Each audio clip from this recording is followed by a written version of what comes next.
buenas noches. Señores académicos, señores invitados, doctor Faisal, muy buenas noches. Señor secretario, por favor, el orden del día. Sesión académica, Estado del Arte en Dermatología. Coordinador académico, doctor Michel Faisal, GAGA.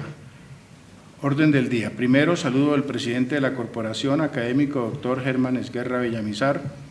Segundo, introducción, académico, doctor Michel Faisal, GAGA. Tercero, presentación del doctor Elkin Peñaranda Contreras por invitación, presidente de Asociación Colombiana de Dermatología y Cirugía Dermatológica.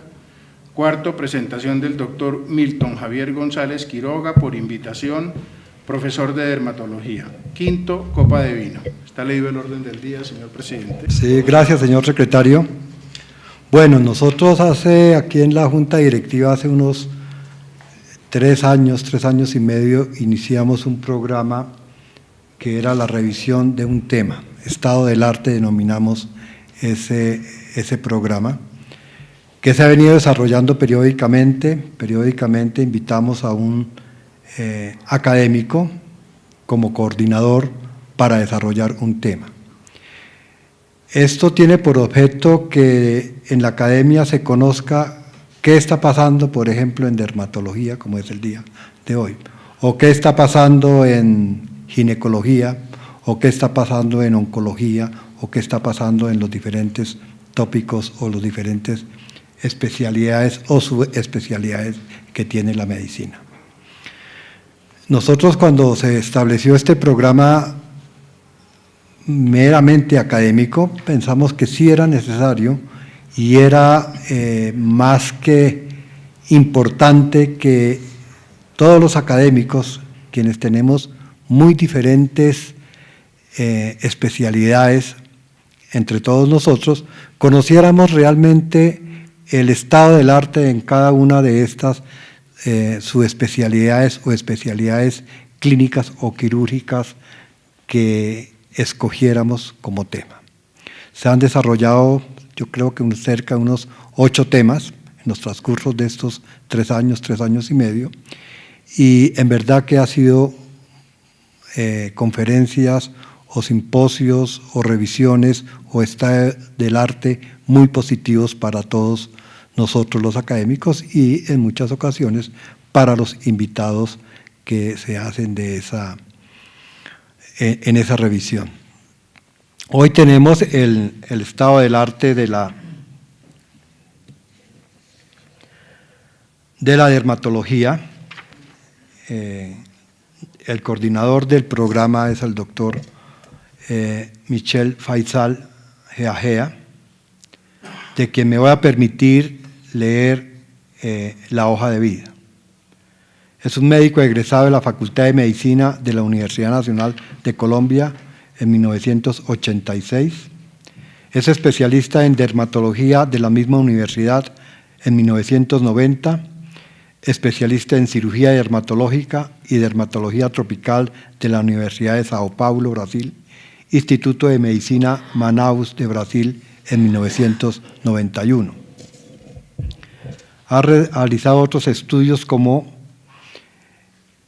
estagiario, Servicio de Dermatología, Instituto de Medicina Tropical de Manaus, Brasil, en 1991, estagiario en Dermatología Tropical, Instituto de Dermatología Tropical de Venereología, entre comillas, Alfredo de Mata, 1991, curso básico de Hansenología, Instituto Dermatológico Tropical de Venereología, Alfredo da Mata, 1991. Entre las actividades laborales y docentes tenemos, es profesor titular en la Facultad de Medicina de la Universidad Nacional de Colombia, los departamentos de Medicina Interna, Dermatología y Cirugía Dermatológica en la actualidad. Es dermatólogo y cirujano dermatológico en los hospitales de La Victoria, El Tunal y Kennedy.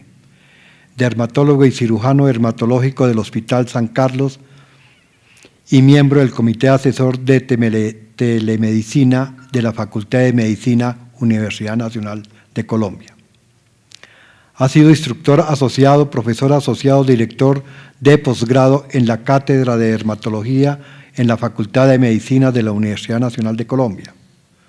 Oncodermatólogo del Instituto Nacional de Cancerología 1992-1994, con experiencia en el Plan de Contingencia para la Eliminación de la Lepra 2000-2002, autor de artículos en revisiones médicas de la Facultad de Medicina de la Universidad Nacional, de la Asociación Colombiana de Dermatología, Acta Médica Colombiana, extranjeras como International Journal of Dermatology y Clinic Rheumatology.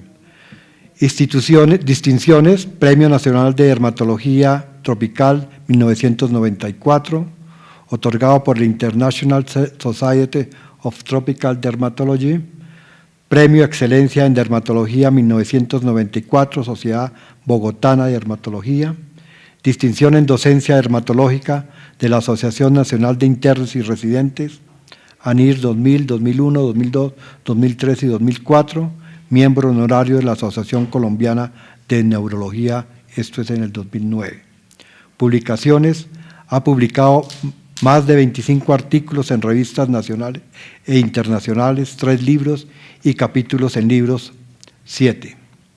Sociedades a que pertenece: miembro de número de la Asociación Colombiana de Dermatología y Cirugía Dermatológica, miembro fundador de la Asociación Colombiana de Dermatología y Cirugía Dermatológica, capítulo Centro Oriente, miembro fundador de la Asociación de Historia de la Dermatología Colombiana, miembro honorario de la Asociación Colombiana de Neurología, miembro activo de la Sociedad Colombiana de Historia de la Medicina y miembro de número de la Asociación de Exalumnos del Instituto Nacional de Cancerología.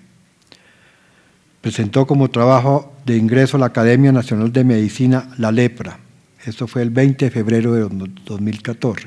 Con esta hoja de vida, en verdad que pensamos, y no solamente pensamos, sino nos damos cuenta que las características médicas, académicas, de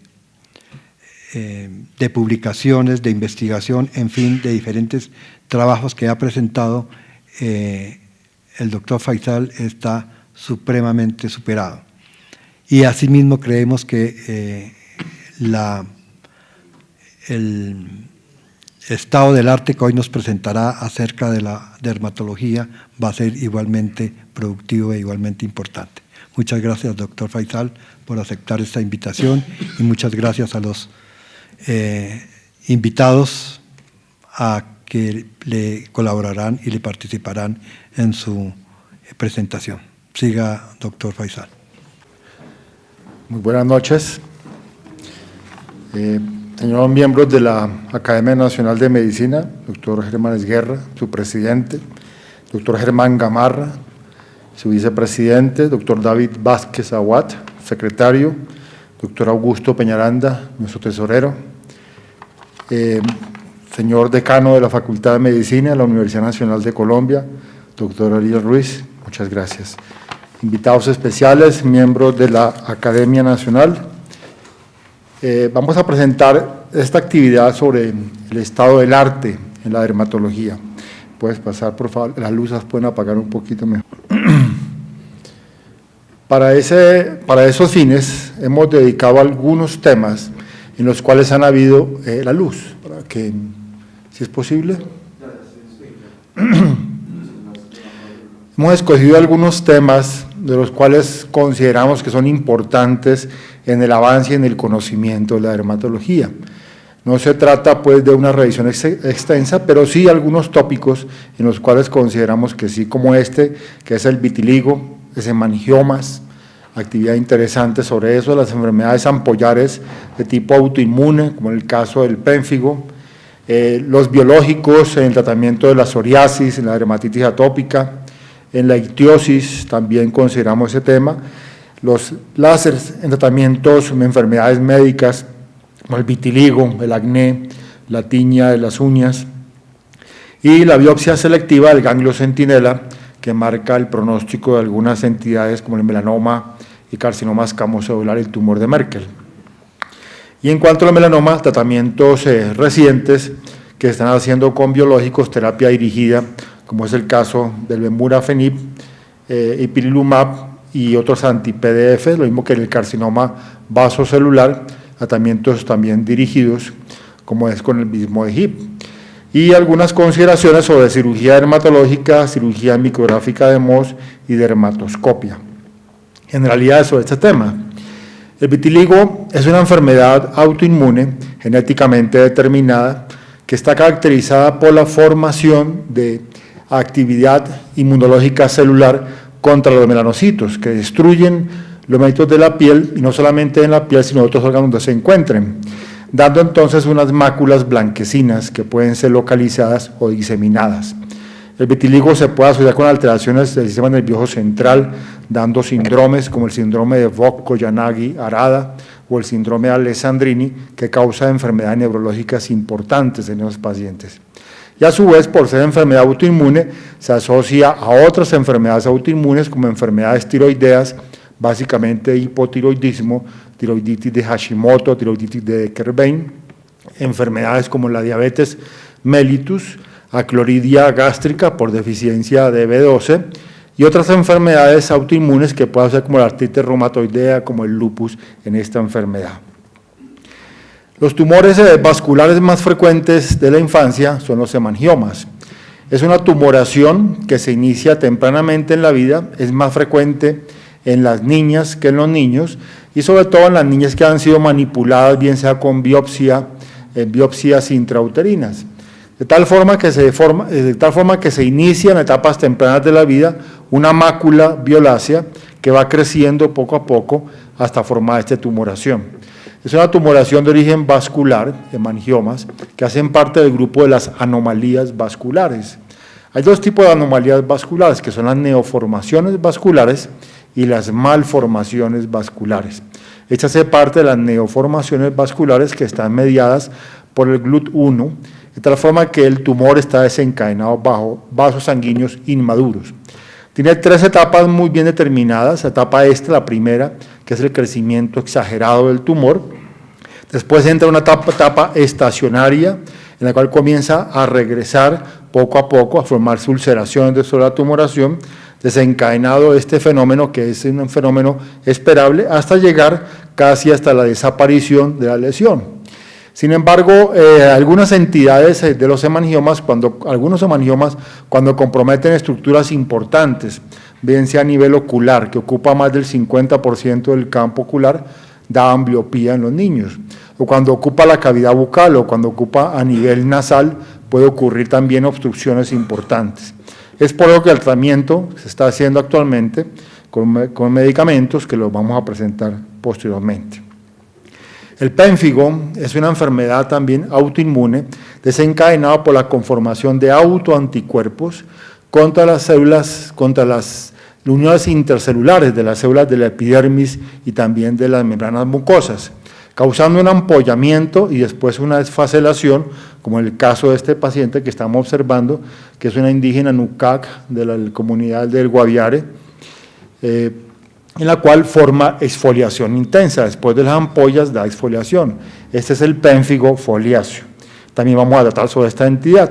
El tratamiento de la enfermedad conlleva algunas veces a una mejoría importante y el tratamiento convencional, bien sea con corticoides o con otros inmunosupresores, pero hay algunas consideraciones en las cuales no es posible controlarlos con ese medicamento y por eso se están utilizando otros como el rituximab, que vamos a ver ahora.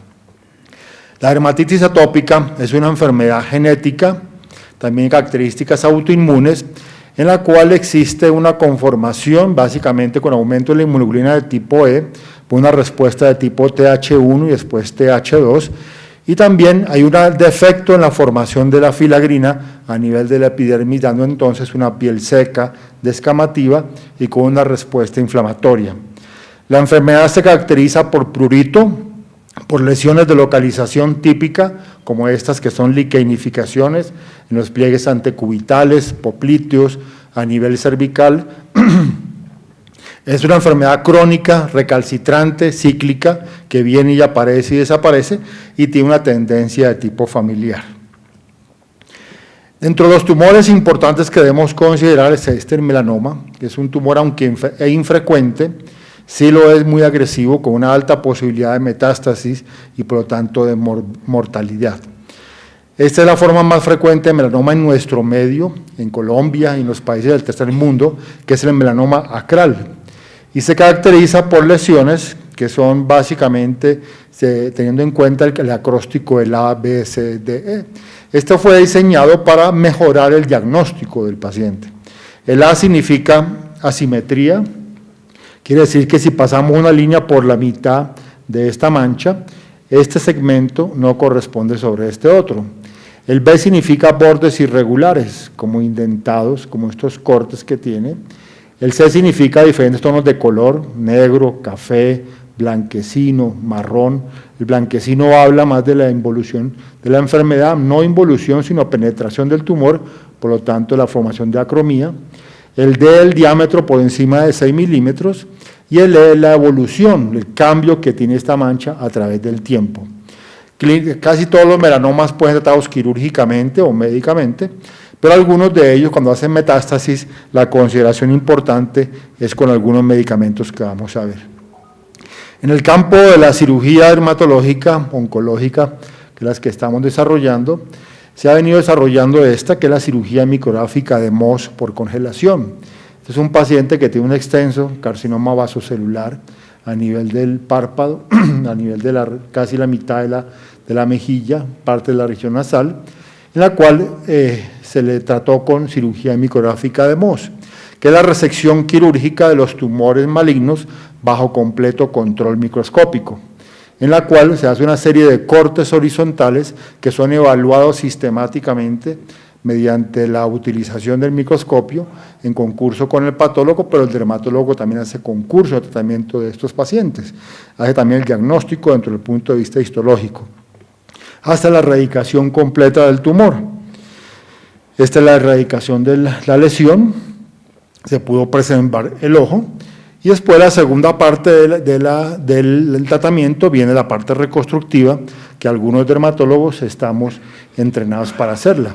En este caso con un colgajo frontal para reconstruir el párpado, también se utilizó para reconstruir el tarso cartílago auricular, para reconstruir la aurícula, y el de la conjuntiva, del fondo de saco conjuntival, para reconstruir entonces la parte de la conjuntiva del paciente.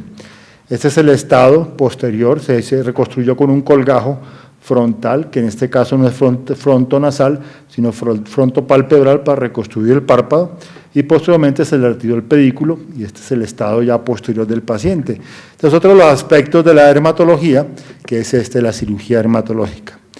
La dermatología inicialmente fue hija de la medicina interna, y muchos de nosotros somos formados en la medicina interna, pero actualmente también es hija de la cirugía. Entonces, eso es un híbrido, una entidad, unas entidades que han sido necesarias para el desarrollo de las enfermedades y por lo tanto de la especialidad. Actualmente la dermatología es médico y quirúrgica, y así es como se está enseñando la entidad, la enfermedad. Entonces, a continuación, vamos a seguir con el doctor Elkin Peñaranda, quien nos va a tratar algunos temas. Muchas gracias, doctor Faisal, muchas gracias a todos los miembros de la Academia Nacional de Medicina. Para mí, como presidente de la Asociación Colombiana de Dermatología, es un verdadero gusto estar acá representando la dermatología bajo la gentil invitación del doctor Faisal y la gentil invitación de ustedes, con mis profesores, colegas. Además de ser una linda oportunidad, es un gran reto. Me siento como evaluado, pero la idea de lo que quería hablarles es precisamente de lo que trabajamos y de lo que creemos y de lo que más avances hemos visto en la dermatología en los últimos años. No me está sirviendo el mouse. Y fundamentalmente quería hablarles de dos temas de los que trabajo y trabajamos en el Hospital de la Samaritana. Uno es psoriasis y tratamientos biológicos y medicina hospitalaria, y el otro es cáncer de piel. Esta frase me gusta mucho y creo que viene muy bien cuando uno dice hablar de novedades. Muchas veces es hablar de nuevos hechos, de ver las cosas y no necesariamente descubrir y no necesariamente nuevas cosas. Es una nueva manera de pensar en los hechos, como lo decía Sir William Bragg, que la cosa importante en ciencia no es tanto obtener nuevos hechos como descubrir nuevas maneras de pensar en ellos. Y bajo ese punto de vista, pues es a lo que nos hemos dedicado en el hospital donde hemos tenido la oportunidad de trabajar, que es el Hospital de la Samaritana, donde los últimos 16 años nos hemos dedicado pues a trabajar diferentes aspectos. Uno de los aspectos que les quería mostrar es la psoriasis como una enfermedad sistémica.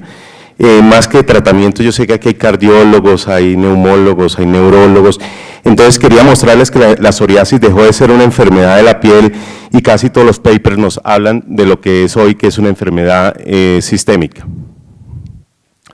De hecho, la participación de los pacientes con psoriasis no exige solamente al dermatólogo, sino aquí ya había alguien que participaba mucho, que eran los reumatólogos, y lo saben muy bien por la artritis psoriásica, pero prácticamente se consideraba la única comorbilidad asociada en la enfermedad.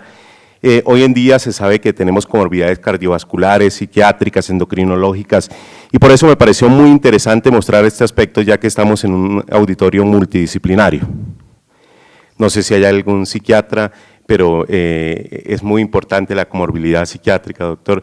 En diferentes papers, y aquí quiero dedicarme a esto, es que los pacientes con psoriasis sufren de depresiones importantes y tienen cuadros depresivos. De hecho, el 10% de los pacientes con psoriasis se ha reportado ideación suicida, y de alrededor de un 30% de los pacientes con psoriasis se les han descrito síntomas de ansiedad o depresión. Por esto es muy importante los pacientes con psoriasis evaluar también su esfera psiquiátrica, y no es solamente por el aspecto de la piel, sino por citoquinas que también tendrían que ver en su alteración neurológica. En este punto me parece muy importante, y decía que la psoriasis en su alteración psiquiátrica también puede llevar a suicidio, pero no solamente la mortalidad podría estar aumentada por suicidio. Este es un interesante estudio reciente de los últimos 5 años donde se ve que la psoriasis por sí sola aumenta la mortalidad. Los pacientes con psoriasis mueren 3.5 años más jóvenes en el caso de los hombres, en el caso de las mujeres 4.5 años más jóvenes. Y esto pues mostraba diferentes aspectos que se traen probablemente de la reumatología, donde la artritis reumatoide, el lupus eritematoso, enfermedades inflamatorias era un factor de riesgo cardiovascular y un factor de riesgo metabólico, pues la psoriasis no podía ser la excepción con la inflamación de la piel e incluso las articulaciones con la artritis psoriásica. Y esto es lo que se ve, los pacientes especialmente con psoriasis severa, los pacientes con psoriasis leve no tienen ese aumento en mortalidad, pero los pacientes con psoriasis severa mueren y tienen un riesgo de mortalidad más alto que la población general, y esa mortalidad está reflejada especialmente en personas más jóvenes. Y esto es algo pues que muestra un factor de riesgo que es aparte del factor de riesgo metabólico que tienen los pacientes. De hecho, cuando se compara con otras enfermedades, como enfermedad vascular periférica, y se ven diferentes enfermedades como enfermedad vascular periférica, enfermedad cerebrovascular, infarto y mortalidad. Aquí tenemos diferentes enfermedades: hipertensión, diabetes, dislipidemia, uso de tabaco y psoriasis. De pronto las luces del proyector no sé si se puedan ajustar un poco, pero la psoriasis es esta última barra. Ustedes ven que en mortalidad como factor independiente, la psoriasis es un factor de riesgo independiente para aumentar la mortalidad, y llega a ser tan importante en algunos aspectos como la diabetes y la hipertensión. Y esto es algo que hoy en día nuestras generaciones de nuevos médicos tienen que conocer, pero también todos los médicos deben conocer. Cuando afrontamos un paciente con psoriasis, no solamente tenemos a alguien con una alteración en la piel, sino tenemos a alguien con un riesgo de mortalidad aumentado y con un riesgo de hacer enfermedad cerebrovascular, infartos y otras alteraciones. Veamos específicamente enfermedad cardiovascular. Y a mí me gusta esto porque se habla, y obviamente todos aquí saben que hemos hablado de la hipertensión, el colesterol como el enemigo invisible, el otro como el asesino silencioso. Pues la psoriasis casi nadie le pone cuidado en el tema cardiovascular porque hasta ahora se está detectando, y la psoriasis es un enemigo visible.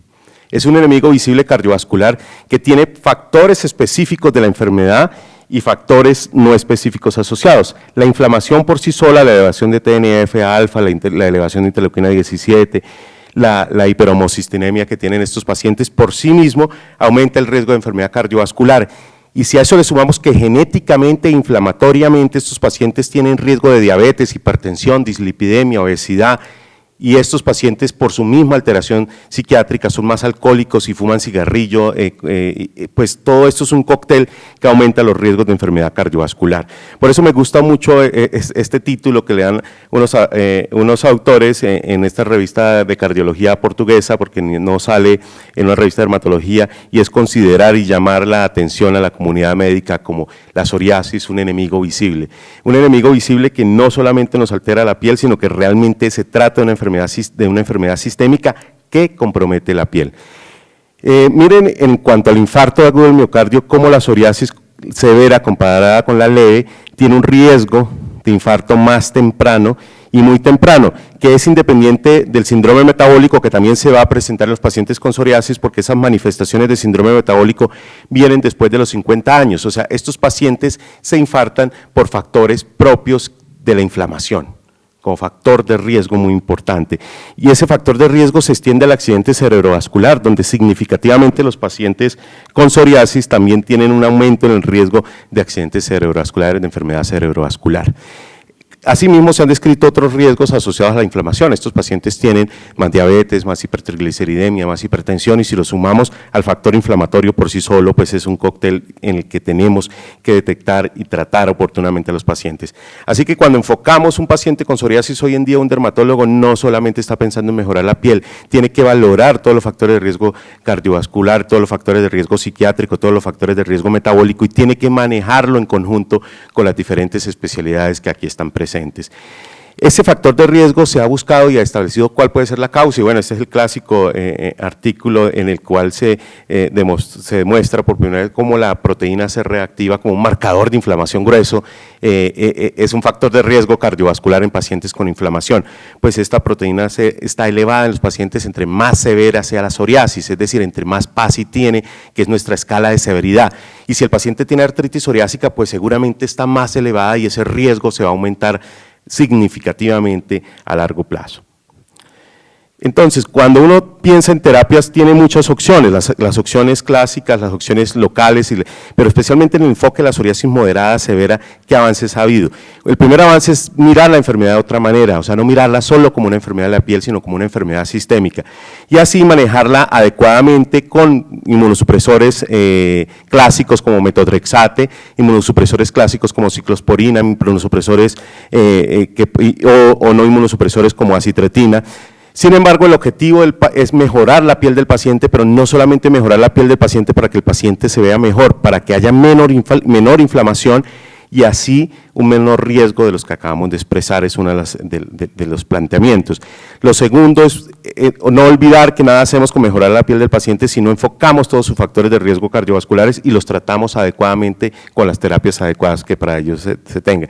Dentro de los tratamientos, entonces, se busca uno de los objetivos en la psoriasis, los primeros objetivos de los últimos 10 años, era lograr algo que se llama PASI 75. El PASI 75, el PASI hace referencia a la severidad de la psoriasis por área, grosor de las placas, eritema de las placas. Es una métrica, un cálculo que hacemos basado en la extensión de esas lesiones y la escamación, el grosor de la escama, el eritema, y así nos da un puntaje. Y ese puntaje es con el que el paciente se le establece la severidad. Cuando ese PASI es mayor de 10, se establece que la psoriasis es moderada severa, y si es menor de 10, es leve. Las menores de 10 se pueden manejar tópicamente y las mayores de 10 de manera sistémica. Y el objetivo es llegar a un PASI 75, que significa disminuir un 75% al menos ese PASI que tenía el paciente al comienzo. Eso es lo que se llama PASI 75, y como vemos, pues muchas de las terapias clásicas como metotrexato, ciclosporina, pues no nos daban ese PASI 75, sin embargo siguen siendo la primera opción porque hay pacientes que pueden lograrlo. Y pues las terapias que más están logrando esos PASI 75 son terapias anti-TNFs y nuevas vías de acción como vías IL-23 y IL-17. Eso no quiere decir que todos los pacientes se deban manejar con biológicos, quiere decir que el objetivo terapéutico es mejorar al paciente, teniendo primero como opción terapéutica los tratamientos clásicos como metotrexate, como la misma fototerapia si el paciente no tiene una artritis psoriásica, y reservar estas terapias biológicas para lograr PASI 75 cuando se considere que no se han logrado los objetivos terapéuticos. En esto quiero resaltar pues que algunas, como por ejemplo ustekinumab, tienen vías más nuevas como, o menos, con menor compromiso como la vía IL-23, y ese es el avance que se ha dado en la terapia de esta enfermedad. Pasar de inhibidores TNF-alfa, que tiene una vía amplia de inmunosupresión, a inmunosupresores un poco más específicos que nos dan más seguridad, porque al suprimir el TNF-alfa se nos aumentaban los riesgos, por ejemplo, de tuberculosis, cuando esta tuberculosis era latente y por tanto este paciente tenía que tener una PPD previa antes de poderlo tratar, una valoración muy adecuada de riesgo y entre ellos también riesgos de hepatitis y demás. Con vías como la IL-23 y la IL-17, pues estos riesgos se vuelven menores, sin embargo, obviamente, es unas terapias inmunosupresoras. Lo que sí se ha logrado también con estas vías, además de disminuir los riesgos, es mejorar los resultados. En uno de los protocolos que tuvimos la oportunidad de participar en nuestro hospital, era con una nueva molécula llamada secukinumab, que es una molécula que actúa sobre IL-17. Aquí mismo, pues por eso quería traerlos, participamos en los estudios fase 3 que llevaron a la aprobación internacional de esta molécula, y lo que se logra en PASI 75 es muy bueno para los pacientes, y es a una dosis de 300 miligramos, es que el 81% logran eso, pero más importante, incluso PASI 90, o sea, una mejoría del 90% de la psoriasis, incluso un 60% de los pacientes, y ojalá algún día haya terapias que logren PASI 100 en todos los pacientes, en este caso se logró hasta en un 30% de los pacientes. Las nuevas medidas y los nuevos medicamentos plantean que probablemente lo que viene para los pacientes son PASI 90, otro tipo de cosas, pero hay una discusión dermatológica muy importante. El objetivo no es solo que el paciente esté sin placas, el objetivo es que el paciente esté saludable, y para ese objetivo necesitamos un manejo multidisciplinario, sabiendo que tenemos que actuar sobre la inflamación, sabiendo que tenemos que estar de la mano del internista, del cardiólogo, del endocrinólogo y obviamente del psiquiatra. Eso es un tema de los que mayor cambio ha tenido en los últimos 3, 4 años en la dermatología, o 5 años, y es el tema de la psoriasis y el mismo enfoque de la enfermedad.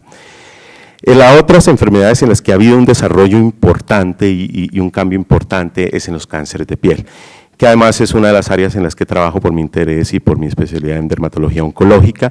Y aquí pues quería primero hablarle que uno de los principales hallazgos, me lo enseñó el mismo doctor Faisal cuando estábamos haciendo la residencia, estaba saliendo hasta ahora la vía Hedgehog, que era la vía en la que se detectaban pacientes que tenían síndrome de Gorlin y que tenían mutada esta vía y hacían muchos vasos celulares.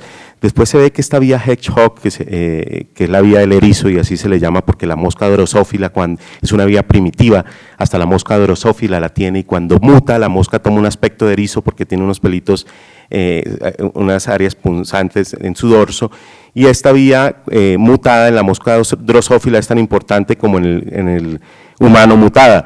En el humano mutada lleva, entre otras cosas, a vasocelular.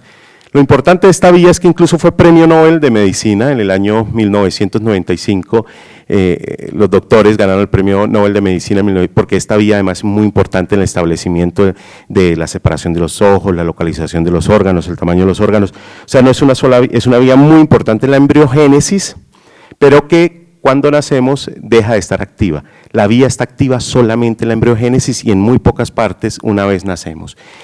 Esa vía en el adulto no tiene ligando, y al no tener ligando la vía está completamente inactiva, no hay señales de traducción intracelular. En algunos cánceres, por ejemplo de seno, de próstata, esta es una vía de escape. Los mismos cánceres empiezan a hacer un ligando parecido al Hedgehog y se une ahí y empiezan a proliferar las células gracias a esa unión. En el caso de vasocelular no es que haya un ligando, en el caso de vasocelular es que puede estar mutado el receptor, uno de los puntos de esta vía que es el patch o el ESMU, pueden estar mutados y la vía permanece activa. ¿Qué la muta? La exposición a radiación ultravioleta o trastornos genéticos la pueden mutar. Y ese hallazgo hace que, un hallazgo muy importante porque el 90% de los carcinomas vasocelulares, que es el cáncer más frecuente del ser humano, tienen mutada esta vía. Por tanto, un medicamento que actuara sobre esta vía podría tener un beneficio sobre la proliferación de la célula y de eso vamos a hablar ahora. Pero primero, antes de hablar de esto, quería hablarles de los tratamientos convencionales. Estos son los tratamientos convencionales de vasocelular. Ustedes podrán recordar que hace unos años incluso se usaba curetaje, electrodisecación, se ha usado crioterapia, radiación. Y cuando uno ve esta tabla por sí sola, uno dice, bueno, todo parece ser bueno en vasocelular. Yo digo que las cosas siempre hay que mirarlas desde las dos perspectivas. Cuando uno ve desde la perspectiva buena, como que todo es bueno. Pero cuando uno ve desde la perspectiva de posibilidades de recaída, uno ve que terapias como el curetaje y electrodisecación tienen recaídas muy altas en pacientes y esas recaídas pueden significar pérdidas de ojo, pérdida de nariz, una alteración incluso de la calidad de vida enorme, y terapias incluso como la crioterapia tienen recaídas altas. Y dentro de eso las terapias que menos recaídas tienen es la excisión quirúrgica convencional cuando no se trata de áreas especiales y por supuesto la cirugía micrográfica de Mohs con una de las más bajas tasas de recaída y de recurrencia. Entonces, las terapias de elección en carcinoma vasocelular son las técnicas quirúrgicas y las técnicas quirúrgicas tienen un grado de recomendación A y un nivel de evidencia 1 con curaciones que pueden estar alrededor del 95% de los casos, depende del margen. Aquí el problema a veces es el margen, porque 4 a 5 milímetros o incluso 1 centímetro, por ejemplo en el caso de morfeiformes, pueden ser márgenes muy grandes en algunas áreas como por ejemplo el párpado, como por ejemplo el ala nasal, y ahí entonces la cirugía de Mohs cobra una importancia determinante porque nos permitiría ahorrar tejido.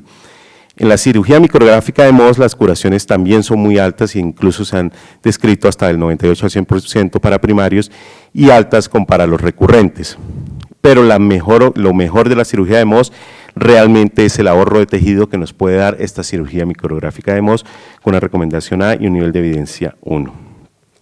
Para ilustrarlos lo que se busca con esta cirugía de Mohs, una vez uno demarca el tumor, como el doctor Faisal nos lo mostró en este caso enorme de carcinoma vasocelular, quería mostrárselos en uno pequeño, es que se demarca el tumor y a partir del tumor o el área resecada previamente que tiene recidiva o que tiene persistencia, damos solo 2 milímetros de margen inicialmente y el bisturí entra a 45 grados para tratar en un mismo tejido tener epidermis, dermis y tejido celular subcutáneo.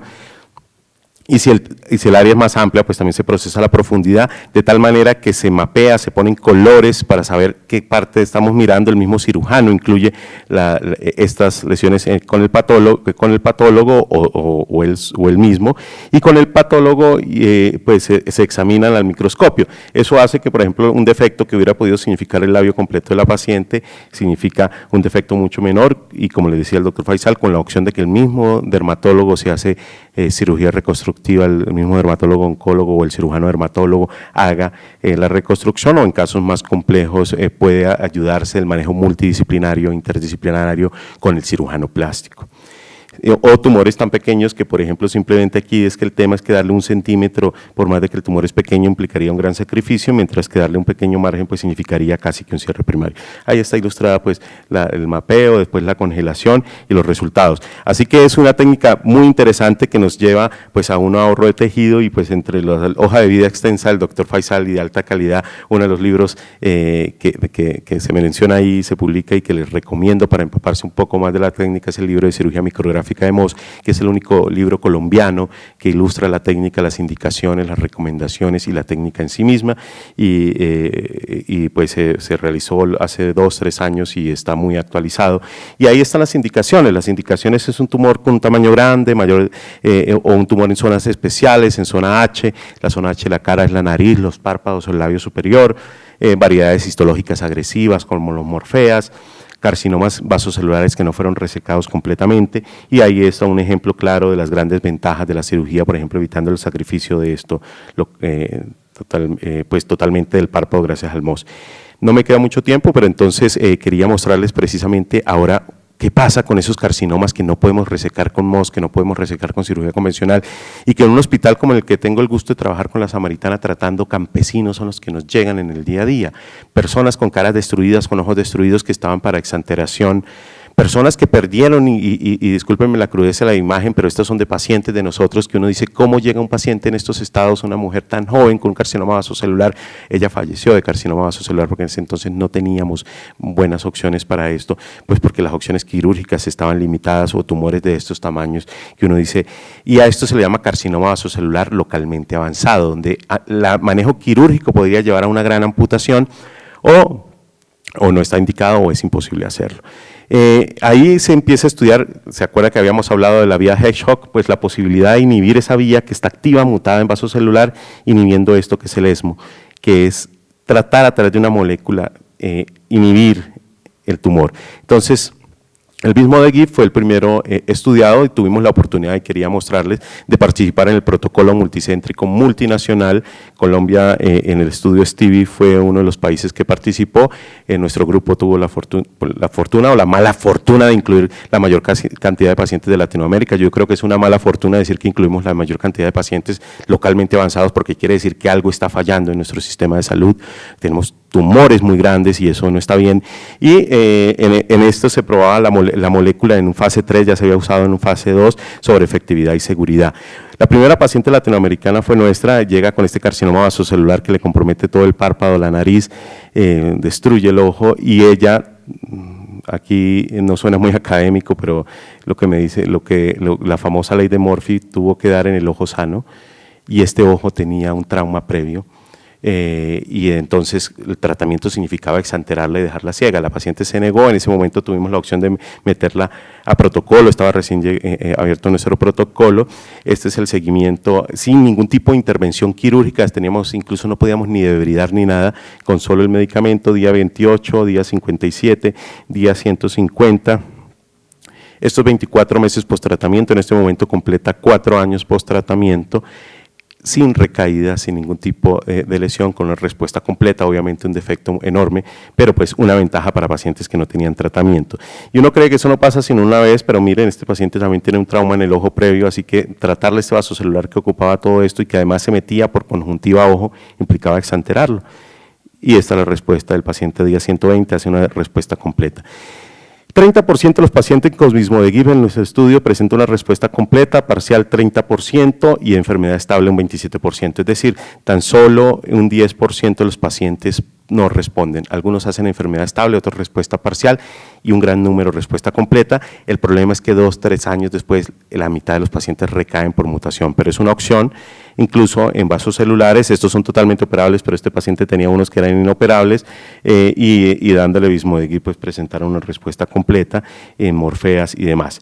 En el tema, y estos fueron pacientes nuestros que desafortunadamente nos llegaron. En el tema de melanoma, pues las novedades son en terapias 2 fundamentalmente, uno terapia target, otro terapia inmunoterapia. Terapia target con antagonistas BRAF y inmunoterapia con anti-CTLA4 y PDL1. En cuanto a las terapias de melanoma, las noticias no son tan buenas como en vaso celular. La buena noticia es que por lo menos hay opciones. Anteriormente la mejor opción era una detección temprana, porque una detección tardía, incluso ahora unas metástasis tendrían muy malos tratamientos. Una de las opciones que es inhibir el BRAF es porque muchos de los melanomas que tienen los americanos y los europeos, que son los melanomas de extensión superficial, tienen mutado el BRAF. Pero la mayoría de nuestros melanomas en Colombia son acrales y desafortunadamente tan solo un 20% tienen mutado el BRAF. La mayoría tienen mutado otro gen que es el c-KIT.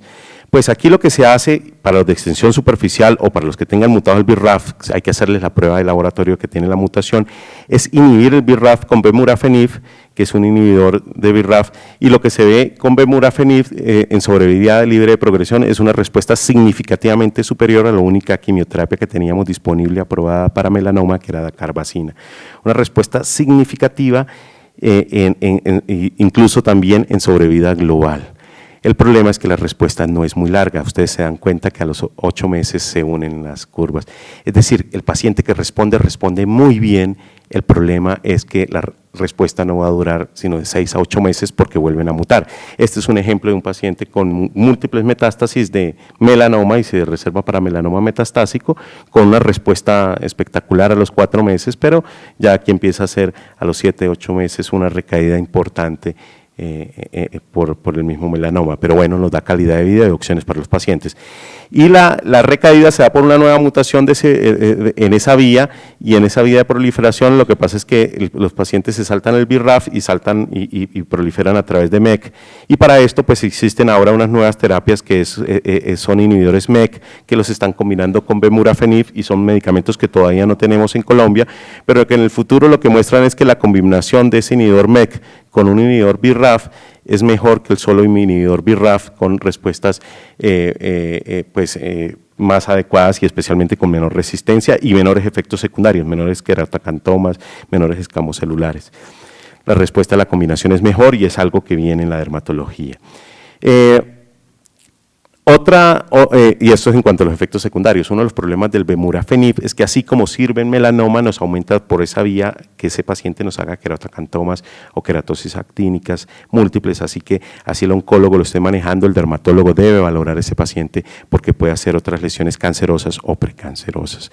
En inmunoterapia de melanoma, pues lo que disponemos en el país es de ipilimumab. Ipilimumab es un medicamento que mejora la presentación antigénica de la célula presentadora de antígenos al linfocito T, quita uno de los frenos, es un anti-CTLA4, y al quitar uno de los frenos pues también aumenta los riesgos de enfermedad autoinmune, pero este no requiere prueba, este se hace para todos los pacientes en inmunoterapia, responden un 30% de los pacientes, pero aquellos que responden adecuadamente y a largo plazo, más de 20, 30 meses, y entonces da una opción de distancia, de respuesta a pesar de que no responden un gran número de pacientes.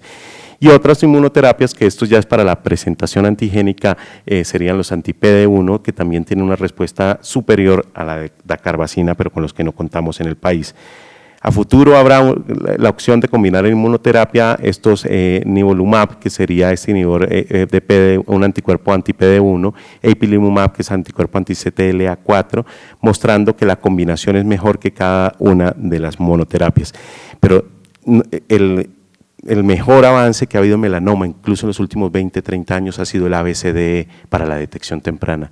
Porque a pesar de las inmunoterapias, de las terapias target que tenemos ahora, le estamos dando a un grupo de pacientes 10, 12 meses o 6 meses en muy buenas condiciones, pero no se iguala a detectar un melanoma in situ, un melanoma que mida menos de 1 milímetro en el Breslow, y ese melanoma in situ lo diagnostica no el dermatólogo, sino el médico de cualquier especialidad que activamente ve una lesión pigmentada que altera el ABCD de asimetría, bordes irregulares, colores diferentes y de un diámetro mayor de 6, que a veces lo más simple es lo que mejores o más vidas salva. En el caso de melanoma es el mejor ejemplo. Nada más que el ABCD, desarrollado por la Universidad de Nueva York, ha salvado más vidas que estas quimioterapias que se usan pues ya tardíamente en pacientes con casos metastásicos y a los cuales antes no había nada que ofrecerles, y hoy tenemos algunas opciones como combinaciones que mejoran la sobrevida. Para mí ha sido un gusto estar acá y muchas gracias por su atención. Buenas noches. La tecnología está siendo también parte del desarrollo de la dermatología. Hemos incorporado buena parte de todos estos procesos nuevos y equipos nuevos que están disponibles para muchísimas personas. Tal vez uno de los elementos que más ha evolucionado y que se está convirtiendo en tal vez la piedra angular del desarrollo clínico es el uso de la dermatoscopia. Si hablamos de la historia, la utilización de equipos para ver directamente sobre la piel viene desde hace muchísimo tiempo, más o menos desde 1891, pero realmente desde más o menos hace 20 años, hacia acá, es que se han ido desarrollando conocimiento y se han ido desarrollando aparatos que cada vez son más fáciles de portar y más fáciles de utilizar, y que en algunos países se están convirtiendo en algo de uso obligatorio, tanto que no usarlo se ha considerado mala práctica en este momento. Ese equipo se denomina el dermatoscopio. El dermatoscopio tiene muchísimas variantes respecto a los equipos que tenemos disponibles. Estos fueron los primeros, había que colocar un poquito de aceite de inmersión en la piel, y él tiene una luz que permite, con un lente de generalmente un aumento de 10x, observar mucho mejor las características de la piel. Pero para algunos esto era como una especie de lupa. Cuando empezaron a desarrollar equipos un poco más técnicos, empezaron a utilizar luces de diodo que entran en diferentes ángulos en la piel, y ese reflejo tiene también filtros que son capaces de bloquear los reflejos más superficiales y nos permiten ver el pigmento que está más profundo. Es decir, que ya no estábamos viendo lo que se ve con el ojo desnudo, sino que estamos viendo un poco más allá, y eso empezó a generar un avance muy interesante en la evaluación clínica de los pacientes. Tan importante que sabemos que en melanoma, por ejemplo, la sensibilidad clínica, con un ojo muy entrenado, con un tiempo ya de experiencia, puede estar alrededor del 70%, más o menos en la detección clínica directa. Pero si utilizamos el dermatoscopio, podemos llegar inclusive con entrenamiento adecuado a tener calidad de diagnóstico del 80 hasta el 90% del melanoma. Y eso es un punto muy importante, no solamente en número de pacientes detectados, sino en lo temprano que podemos llegar a diagnosticar una lesión pigmentada. Se ha utilizado no solamente para lesiones pigmentadas, para muchas no pigmentadas, para lesiones inflamatorias, para la unidad ungueal y para enfermedades infecciosas y parasitarias. Actualmente hay un desarrollo tan grande que hay información de muchos lugares y muchísima terminología que se ha tratado de acuñar y se han tratado de hacer consensos para que empecemos a hablar el mismo lenguaje, y está ocurriendo con esto como con la clínica, que era una mácula, que era una pápula. Ahora tenemos una terminología dermatoscópica muy grande y estamos empezando a hablar en ese idioma. Esto, que lastimosamente por la luz no se puede ver muy bien, es la nueva forma de ver el carcinoma vasocelular. Esto es un carcinoma vasocelular visto por dermatoscopia, y uno diría, uy, pero esto no se parece a lo que veíamos típicamente. Aquí estamos viendo unas imágenes que nosotros llamamos en rueda de carro, estamos viendo unas imágenes que lo llamamos este fondo así como rosado, blanquecino, lo llaman imagen de leche, de fresa en leche, imagínense la terminología. Estamos viendo unos puntos de color azul en otras zonas. Bueno, lo que estamos viendo realmente son células creciendo de manera desordenada en diferentes niveles de la epidermis. Esa es una lesión que es in situ. Y con la dermatoscopia las podemos detectar, y resulta que los carcinomas vasocelulares también los podemos ver más temprano que lo veíamos antiguamente con el ojo desnudo o con una lupa. Y aquí viene tal vez lo que es más importante, y es una cosa que mencionaba Elkin. Las terapias nuevas están buscando tratar a aquellos pacientes que no tenían ningún tipo de tratamiento, que tenían melanomas metastásicos y que se iban a morir, y estamos tratando de prolongar un poquito el tiempo con estas terapias, con costos muy altos y muchísimas cosas. Lo más importante en este momento es no permitir que estos pacientes lleguen a esos estados, y la dermatoscopia está lográndolo. Si ustedes ven aquí, esta es una lesión que nosotros denominamos un nevus melanocítico congénito pequeño. Antiguamente, con una lupa podíamos ver el color. Si ustedes se le aplican el ABCD, ustedes ven que esta es una lesión relativamente simétrica, tiene un solo tono de color, los bordes están relativamente bien definidos, el diámetro de esto no es mayor de 6 milímetros, tiene apenas 4 milímetros, y clínicamente yo lo dejaría pasar como una lesión benigna. Si yo utilizo el dermatoscopio, miren cómo cambia el aspecto, y estamos viendo ya zonas de diferente color que no son homogéneas, que tienen disparidad con su periferia, y resulta que esto es un melanoma sobre un nevus melanocítico congénito pequeño, que no lo hubiese podido detectar si no tuviese la dermatoscopia. Este paciente yo le hice la biopsia y tenía ya un melanoma microinvasor, es decir, si yo lo dejo pasar algunos meses más, se convierte en un melanoma invasor y entra en esta catástrofe que significa el melanoma. Este paciente finalmente, afortunadamente, le fue muy bien, le hicieron todos los estudios de extensión y estaba muy bien. Pero vamos más allá, nosotros queremos ver las lesiones cada vez más temprano. Si ustedes ven, tenemos una paciente que consulta por un motivo que era realmente estético, era una paciente de 33 años de edad, y ustedes ven aquí que tenemos una lesión de aproximadamente 2 milímetros en un brazo y que no tenía ninguna característica que afectara el ABCD. Era una lesión pigmentada, muy uniforme, muy tranquila, y cuando yo aplico el dermatoscopio, empiezo a ver cosas que estamos aprendiendo a ver. Y si ustedes se dan cuenta, aquí hay como unas pequeñas radiaciones.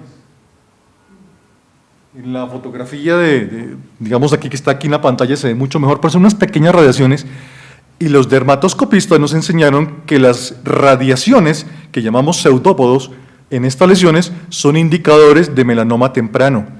Es decir, un nevus, muy rara vez, un nevus tranquilo, muy rara vez genera esto, excepto uno que se llama el nevus de Ritt, pero son muy raros. Pero si encontramos una lesión pigmentada que empieza a hacer radiaciones, ojo, porque eso es un melanoma empezando. Esta paciente yo le hice la biopsia y era un melanoma in situ, era un melanoma de nodo de extensión superficial in situ, es decir, nos evitamos todo ese montón de problemas a partir de una BCD que no cumplía, pero con una detección dermatoscópica muy temprana. He empezado y empezamos en todo el planeta a ponerle el dermatoscopio a todo y empezamos a ver cosas curiosas. Este era un paciente que me había consultado por un montón de papulitas que eran pruriginosas en la zona genital. Y miren ustedes que cuando uno las ve aquí, hay unas pepitas pegadas al pelo.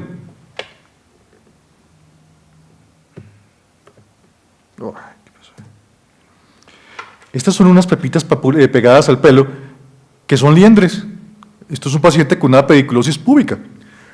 Y vi por primera vez bien esto, que si ustedes le ponen fe, tiene unas paticas aquí laterales y parece un cangrejito. Es el famoso piojo cangrejo, es decir, la ladilla. Y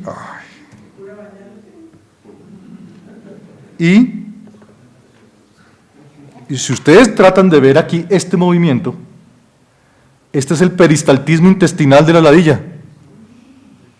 Peristaltismo, aquí está chupando sangre, pues sino que no se ve aquí el color, pero esto aquí rojo y aquí ya es cuando está defecando en esta zona.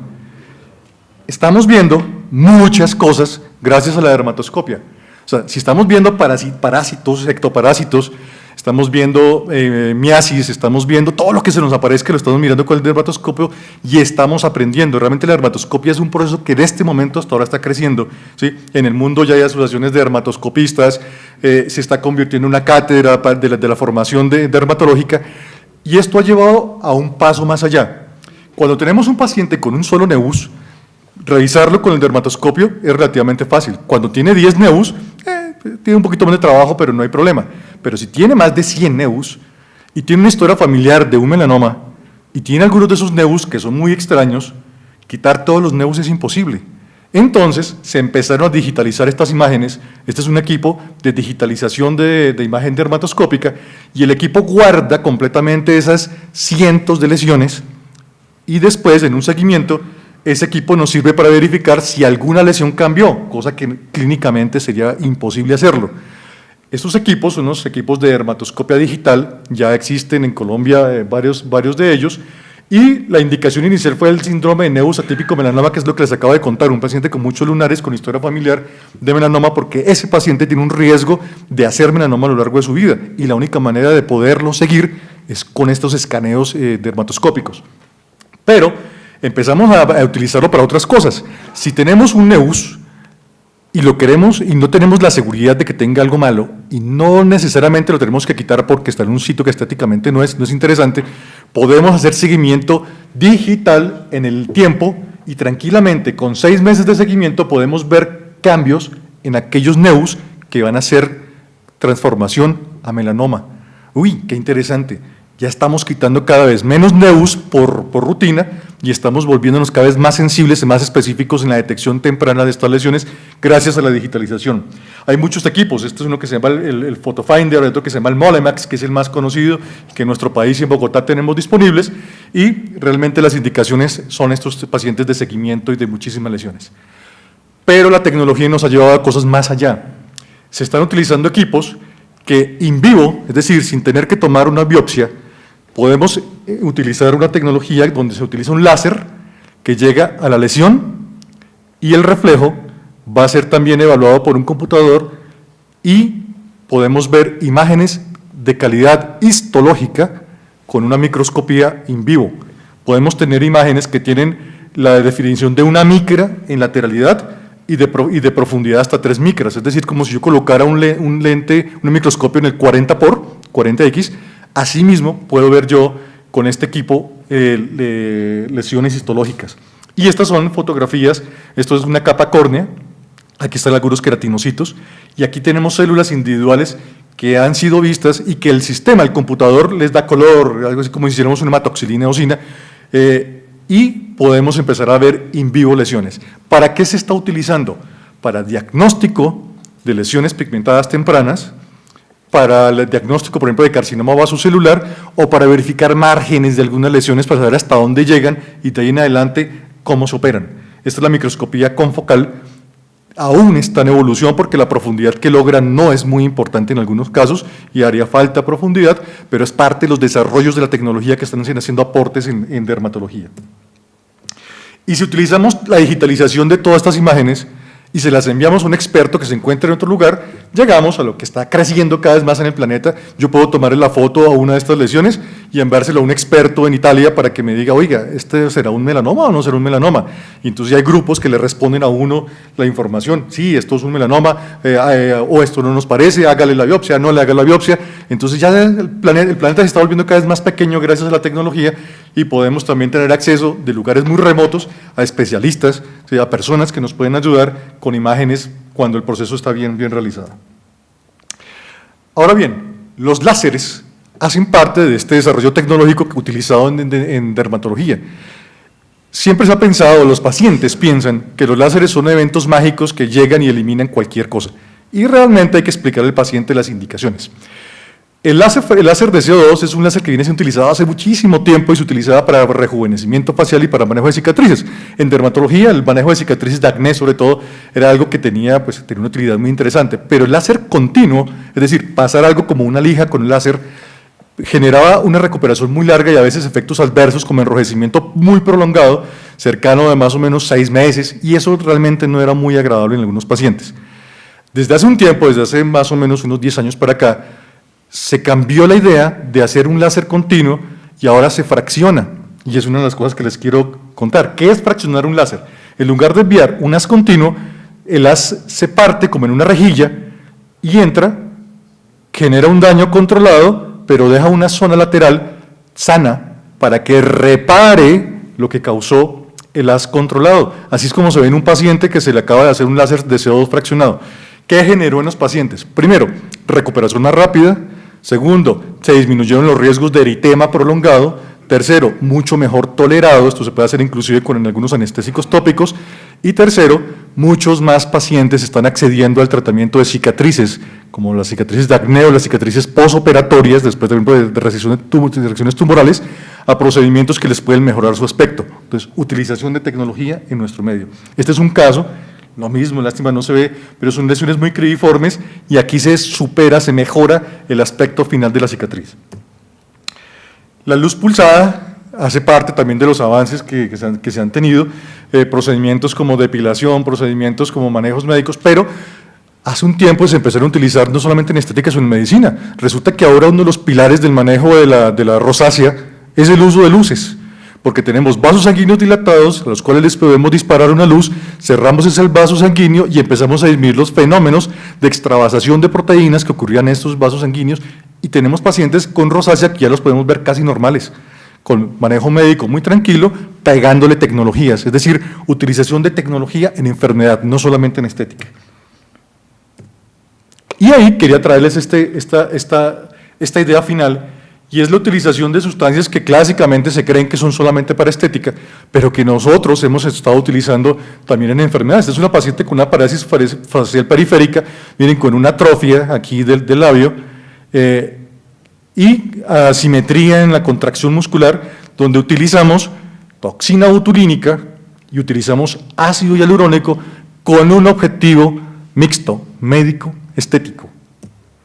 Y eso es lo que ha generado diferencia en nuestro accionar como dermatólogos.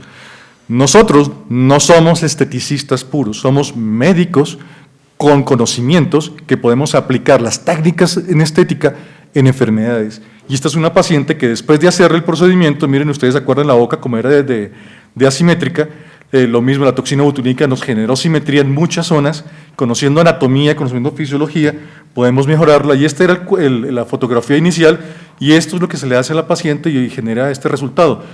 Esto ha generado que muchos pacientes donde antes no teníamos nada, mucho que ofrecerle, le podemos ofrecer la tecnología para mejorar situaciones que tenían. Esto era lo que yo les quería traer, lo que les quería compartir, y pues agradezco mucho la oportunidad y el hecho de que muchos de nuestros profesores están aquí escuchándonos cuando nosotros los escuchamos y fueron nuestra inspiración. Muchísimas gracias.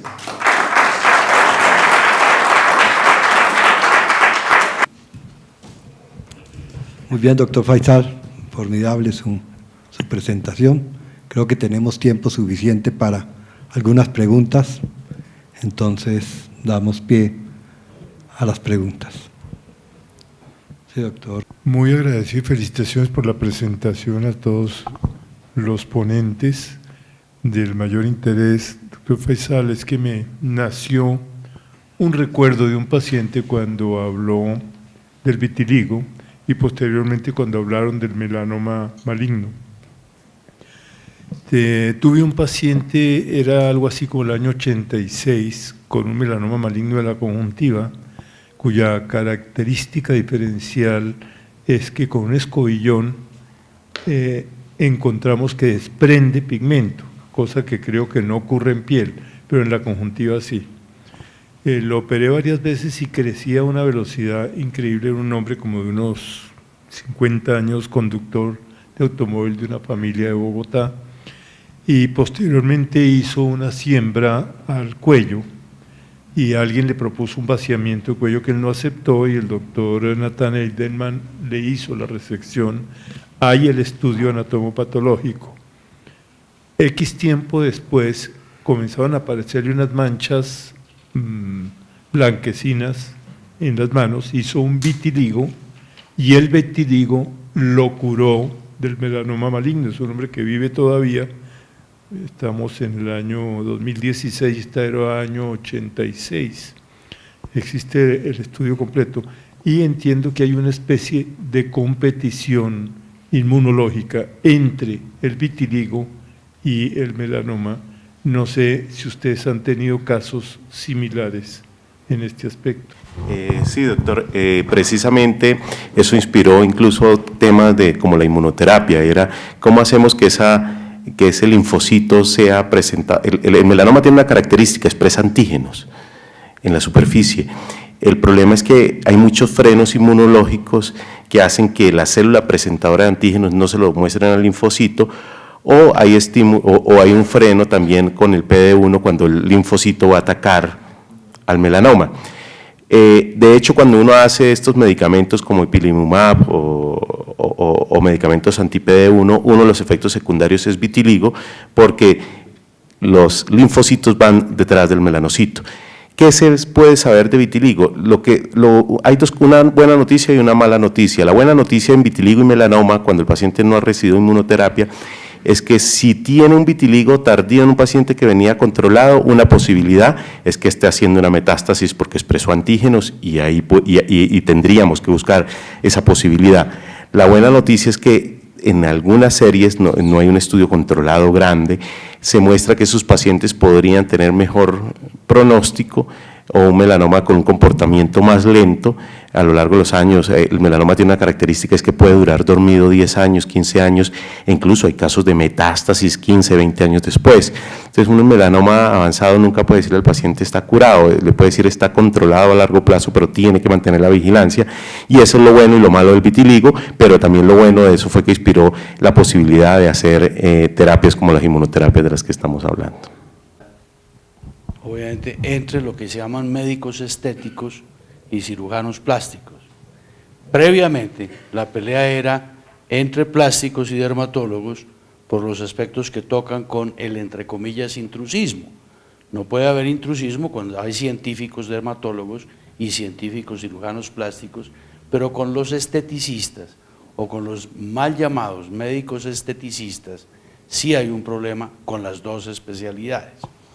Hemos condenado varios en los tribunales, aquí hay magistrados presentes, pero yo les quiero preguntar, no sobre su relación con los esteticistas puros, que son, a mi modo de ver, despreciables, pero ¿qué tanto ese intrusismo de los estéticos, no de las esteticistas, porque ni siquiera son médicas, pero de los que se llaman a sí mismos médicos estéticos, tiene que ver con el ejercicio de la dermatología?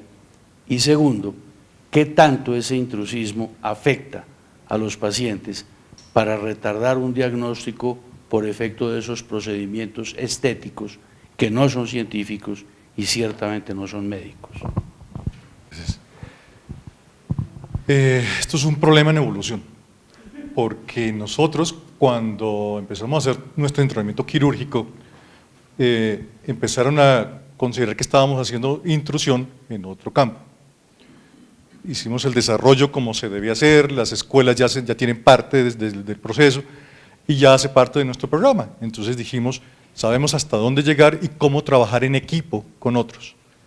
Pero cuando nos encontramos con personas que no trabajan en equipo, sino que pretenden hacerlo todo y no tienen las bases o el conocimiento para hacerlo, empiezan los problemas. Hablemos de algo muy sencillo, hablemos de melanoma. Uno de los grandes problemas que tenemos cuando llega el paciente tardío es aquel paciente que ya tenía la lesión pigmentada y le pusieron cremas, le hicieron una quemadura, le hacían láseres sin saber qué estaban haciendo. Entonces, estaban tratando cosméticamente lo que ellos creían era un nevus y resulta que era un melanoma y llegaba el paciente con un proceso metastásico sin mucho que hacer. Eso empezó a ocurrir con melanoma, con carcinoma vasocelular, porque pues, ellos no tenían la formación. Cuando se creó el programa formal de generación de médicos estéticos, ellos empezaron a tener bases de formación en el tema. Inicialmente nosotros con cierto recelo los vimos, pero empezaron a hacer ciertas formas de entrenamiento que fueron interesantes, los que están haciendo el entrenamiento formal. Sin embargo, cuando ya hablamos del tema de los problemas con dermatología, algunos de ellos que encontraron el mercado saturado empezaron a vender sus servicios como dermatólogos. Entonces encontrábamos asociados a diferentes entidades, EPS y eso en muchos lugares, médicos estéticos haciendo biopsias de piel, haciendo tratamiento de acné, haciendo muchas cosas, donde nosotros dijimos, bueno, ¿y esto qué es lo que está sucediendo? Claro, cuando se satura un mercado empiezan a buscar posibilidades. Empezamos a encontrar personas sin formación presentándose como dermatólogos. Empezamos a encontrar personas sin formación presentándose como médicos estéticos y esa es la evolución del problema actual. Para nosotros, sí está siendo un lío porque estamos encontrando complicaciones de ellos, estamos encontrando intromisión inclusive avalada por entidades en el desarrollo de la dermatología, haciéndolos pasar como dermatólogos, así de sencillo, ¿sí? Y creo que ese problema va a seguir en evolución, no sé en qué va a terminar. Porque esto es en evolución y da para cosas, pero antes de que nos diluyamos en esta discusión, yo quisiera otra pregunta con relación a lo que usted llama melanoma. Cuando hace el diagnóstico dermoscópico o clínico de un melanoma, ¿cuál es el siguiente paso? Usted hace un diagnóstico clínico de melanoma maligno, clínico o dermatoscópico. Hace la biopsia, hace el estudio de anatomía patológica, hace la resección de la lesión amplia, hace la resección y vaciamiento glandular profiláctico, o simplemente hace la biopsia. ¿Cuál sería el protocolo de ustedes? Porque a nosotros ya nos llega ese melanoma, yo hablo como cirujano reconstructivo, nos llega el melanoma ya muy invasivo que nos exige procedimientos más radicales y más agresivos para el paciente. Entonces, ¿cuál es el protocolo que ustedes utilizan o recomiendan una vez hecho el diagnóstico clínico de melanoma maligno? La impresión diagnóstica de un cáncer de piel, melanoma, vasocelular, escamo celular, conlleva a que esa impresión diagnóstica sea objetiva. Y la forma de objetiva es mediante la biopsia de la piel. La parte clínica incluye la dermatoscopia, incluye los criterios que utilizamos para el diagnóstico de cáncer de piel, pero la biopsia nos da varios parámetros. El primer parámetro del estudio histopatológico, si eso no es un tumor, ¿qué tipo de tumor es? Vasocelular, pero ¿qué tipo de tumor? Morfeiforme, o si es el caso del melanoma, ¿qué tipo de melanoma es? En el caso de melanoma, ¿qué profundidad es importante? Se llama eso el índice de Breslov, que a partir de la capa granulosa o de la base de la ulceración se mide ese índice de Breslov. Eso nos da un factor pronóstico muy importante. La presencia de mitosis, más de una mitosis es un factor pronóstico importante, la presencia de la ulceración y otros cambios como la infiltración linfovascular. Entonces, con esas herramientas histológicas va una terapia. Si el melanoma tiene menos de 1 milímetro de profundidad, tratamiento es quirúrgico convencional. Si es un léntico maligno en la cara, que el léntico maligno es una forma de melanoma in situ, que no se pueden ver muy bien los márgenes hasta donde llega el tumor, porque se asocia a fotoenvejecimiento. Una indicación es la cirugía de Mohs, por ejemplo, en el caso del léntico maligno. Pero si es un melanoma digamos, pequeño, de menos de 1 milímetro de profundidad, el tratamiento quirúrgico es suficiente. Si viene entre 1 milímetro o más de 1 milímetro de profundidad, la indicación es hacer biopsia selectiva de ganglios centinela, que no sean ganglios palpables. Dentro del examen clínico de los pacientes con cáncer, uno solamente miramos la parte clínica del tumor, sino también la presencia de metástasis, palpación de los ganglios linfáticos regionales, ganglios linfáticos profundos, exámenes de extensión si se considera. Entonces, si mide más de 1 milímetro, se hace ganglio centinela. Si el ganglio centinela es positivo, se hace vaciamiento ganglionar. Ganglio centinela es la determinación de las micrometástasis del caso de melanoma, también de escamo celular o también en el caso de otros tumores como el tumor de Merkel, micrometástasis que no son observadas clínicamente mediante la palpación. Viene el vaciamiento ganglionar. Y una vez que el paciente tenga ganglio centinela positivo, hacemos los estudios de extensión, que se puede hacer con tomografía, con emisión de positrones, o se puede hacer con imágenes específicas, resonancia magnética contrastada, tomografía contrastada del cerebro, pulmón, a nivel abdominal para determinar eso. Y en el caso de enfermedad metastásica, que sea inoperable, que no sea resecable, entonces viene el tratamiento, como lo mostró el doctor Elkin, que había utilizado.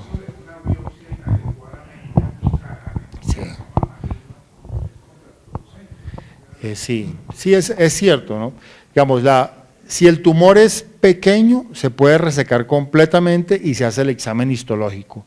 Y el examen histológico nos va a determinar eso, qué profundidad es. La biopsia en melanoma es aquí hay que tener mucho cuidado en la biopsia en melanoma, porque hay que saberla hacer. Si es un melanoma, digamos, plano, que no tiene relieve, que no tiene pápulas, que no tiene tumoración principal, se puede hacer una biopsia por rasurado profundo, que permite determinar un poco más la concordancia. Cuando uno examina la biopsia inicial de un paciente con melanoma y la pieza quirúrgica final con respecto a ese índice que hablé del índice de Breslov, la concordancia entre la biopsia incisional, por decir algo, o biopsia con saca bocado, de una tumoración que es elevada, comparado con el tumor final, la concordancia no es buena. Es más concordante la biopsia por rasurado profundo. Pero la lesión, si se puede resecar, una vez que tenga el diagnóstico histológico de melanoma, histológico, usted le toma, paciente con melanoma, le toma una biopsia, el patólogo le dice, es melanoma. Nosotros necesitamos saber cuál es la profundidad real. Se puede hacer una biopsia excisional de la lesión, se mira la profundidad realmente de la lesión y se le aplica hacer, si más de 1 milímetro, biopsia de ganglio centinela o no. Eso es más o menos el esquema de enseñanza.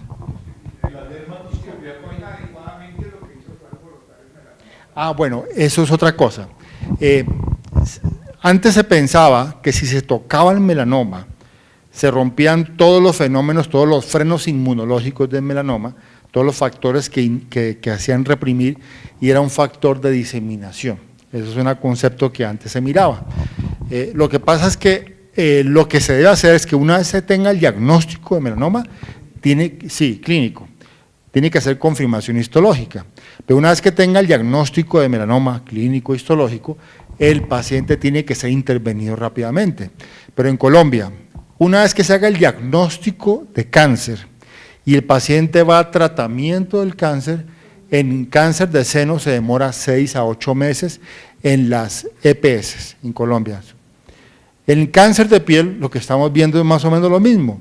Se hace el diagnóstico de cáncer de piel, vasocelulares, escamo celular, melanoma, y se puede demorar el paciente hasta 6 meses en la intervención por las barreras de acceso. Y eso es lo que se ha visto, ¿no? Entonces el paciente tiene diagnóstico de cáncer, comienza la remisión, se remite a un lado, se remite a otro lado, y las barreras de acceso no le permiten llegar a eso. Entonces el factor pronóstico de que se decía que no se debe tomar una biopsia porque se diseminaba, está más relacionado con la evolución normal de la falta de atención del paciente. El doctor Faisal nos decía que si yo tenemos una lesión pequeña, podemos tomarla toda y enviar la patología y la concordancia es mayor. Si yo tengo una lesión grande que no puedo resecar para una biopsia, yo les conté que la dermatoscopia me permite ver niveles de pigmento. Si el pigmento es muy negro, generalmente está más superficial. Si el pigmento es más azuloso, está más profundo por puro efecto Tyndall de la generación de pigmentos de la visualización. Es decir, que si yo tengo una lesión que no puedo resecar, yo lo reviso con el dermatoscopio y en la zona que lo vea de un tono más azuloso, ahí tomo la muestra y ya sabemos que generalmente es la zona más profunda que es la que nos interesa para evaluar. Quiero referirme un poquito al tema de vitamina D, que está muy en boga y que cada vez se le encuentran más bondades diferentes a las osteomusculares que tradicionalmente hemos conocido. Estamos terminando un grupo de médicos, un consenso nacional de vitamina D, precisamente para tratar de unificar un poquito criterios entre diferentes especialidades. Mi pregunta es, entre el consenso que estamos haciendo, hemos revisado muchísimo la luz solar y su relación con la vitamina D, sobre todo revisiones australianas, que tal vez son los que más nos han aportado información y evidencia respecto a las bondades y maldades de la vitamina D. Lo que uno observa clínicamente es que a veces hay un poquito de conflicto entre nosotros, los que vemos pacientes menopáusicas, y los dermatólogos, nosotros diciéndole, señora, es sol, tal, no sé qué, y el dermatólogo, cuidado, se me va a solear usted porque, bueno, ustedes lo saben mejor que nosotros. ¿Cuál es para los dermatólogos el punto medio, o sea, el punto virtuoso en el cual la paciente puede recibir los beneficios de la vitamina D originada en la luz solar, que de hecho es la mejor, sin tener el riesgo de la carcinogénico de la luz solar? Interesante discusión. Y uno de los temas de esa discusión se limita también a un punto. La mayoría de los estudios en que se notó un déficit de vitamina D en aquellos pacientes que usaban protección solar eran estudios nórdicos o hechos en el norte de Europa, donde la radiación ultravioleta se restringe a 2 o 3 meses de verano, en los que tienen altas radiaciones, pero el resto tiene bajos índices ultravioletas en Europa y en los países nórdicos. Entonces, una de las discusiones es que no hay un estudio bien hecho en países con altos índices de radiación ultravioleta como Colombia. Colombia tiene índices altos o muy altos todo el año. Bogotá es una de las ciudades del mundo pobladas con mayor índice ultravioleta junto a Lima. Son las 2 ciudades del mundo con mayor cantidad de habitantes, con el mayor índice ultravioleta del mundo. Por tanto, y la aplicación del protector tiene unas medidas que en promedio en la cara la gente no se aplica lo que es, se aplica menos de lo que es, teniendo en cuenta que el índice ultravioleta es muy alto en nuestros países, que las personas aplican menos protector del que es, pues digamos que por lo menos por fotometría, pero no por estudios a largo plazo, habría suficiente papel para la síntesis de vitamina D en nuestro país. O sea, es una discusión muy interesante a nivel de países nórdicos y europeos, no deja de ser interesante en Colombia, pero también para responder a las pacientes mayores, la mayoría de estas pacientes mayores ya tienen el daño ultravioleta establecido. La gente no hace es decir, la principal parte del daño solar ocurre en los primeros años de vida, los primeros 20 a 30 años de vida, y por tanto esa paciente cuando se protege es para prevenirle un escamo celular, pero ya el vasocelular está establecido y el melanoma está establecido. Entonces ahí el punto medio que uno puede aplicar es decirle, vea, puede aplicarse el protector solar, puede dejar algunas zonas y está demostrado que, por ejemplo, dejar las manos o dejar alguna parte, incluso en países nórdicos, es suficiente, pero en Colombia y en países con alto índice de radiación ultravioleta el riesgo carcinogénico es muy alto como para generar un pánico a la población general de no usar protección solar por un riesgo que para nuestros países, no para los nórdicos, es muy bajo. Protección solar no significa filtro solar, significa también evitar la exposición solar en horas en la cual la radiación ultravioleta es lesiva, es nociva. Cuando uno se expone al sol, cuando una persona se expone al sol, primero se va a enrojecer, ese es el proceso de inflamación. Después ocurre la inmunosupresión local por la exposición solar. Después viene la pigmentación, la formación de pigmentos, o sea, el oscurecimiento melánico, o sea, el bronceamiento, digámoslo así. Después viene otro proceso que es el envejecimiento de la piel y por último el cáncer. Ese proceso comienza de temprana edad de la vida.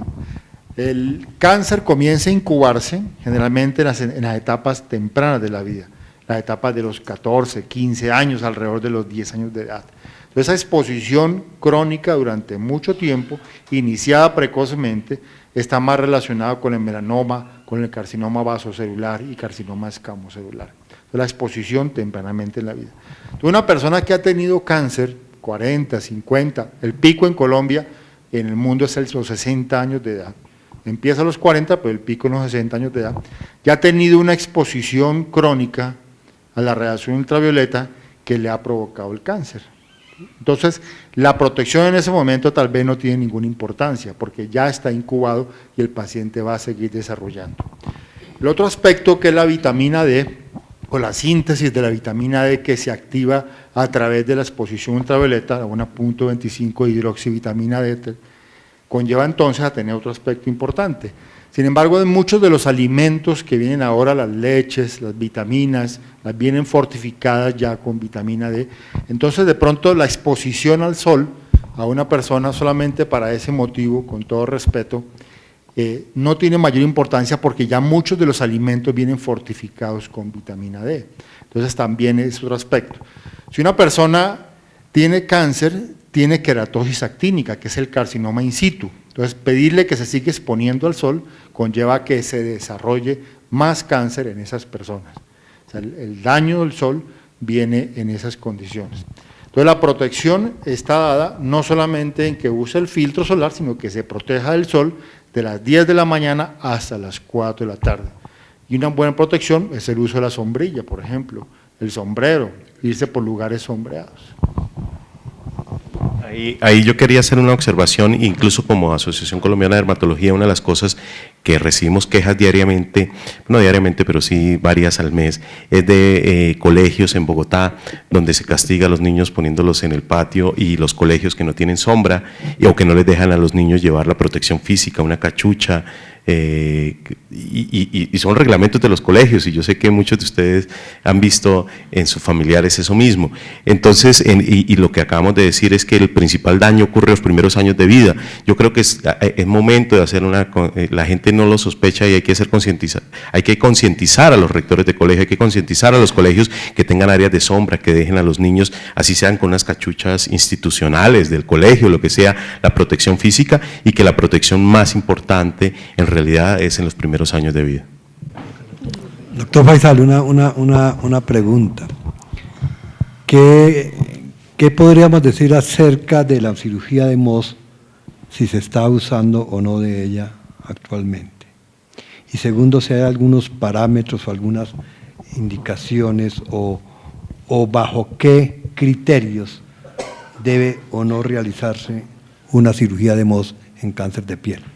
Sí, primero tiene que adquirir competencias para hacer cirugía de Mohs, ¿no? Tiene que estar formado en la dermatología, desarrollar competencias de histología, o sea, de adecuadas competencias para la evaluación histológica, y competencias también quirúrgicas. Eso lo dan algunas universidades en el mundo, y universidades en Colombia se estamos desarrollando competencias para hacer la cirugía dermatológica. En el campo de la cirugía de Mohs tiene indicaciones específicas. En el caso de tumores, carcinoma vasocelular, escamo celular, melanoma, tumores de Merkel y otros tipos de tumores como el dermatofibrosarcoma que están indicados.